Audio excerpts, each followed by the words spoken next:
Farzandingizda bepishlikni oldini olmoqchimisiz? Marhamat, tavsiyalarimni kuzating. Birinchi tavsiyam: qizingizni birinchi hayzi kelgandan keyin har bir yilda doimiy bolalar va o'smir qizlar ginekologi hamda endokrinolog nazoratida olib yuring. Demak, ikkinchi tavsiyam: qizingiz balog'at davridan o'tib turmushga tayyorlayapsiz. Nima qilish kerak?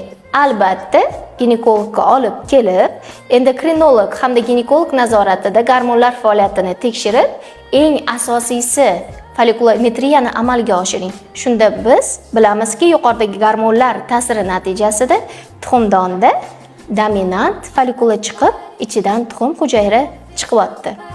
Uchinchi tavsiyam: biz bepishlikni oldini olganimizda farzandlarimizda faqatgina ayollarni o'ylamaymiz, balki o'g'il farzandlarimizni ham unutmasligimiz.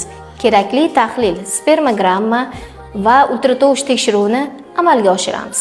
Yuqoridagi tekshiruvlar bilan biz farzandlarimizda bepishlikni profilaktika qilamiz va yurtimizda sog'lom oila barpo bo'lishida o'z hissamizni qo'shamiz.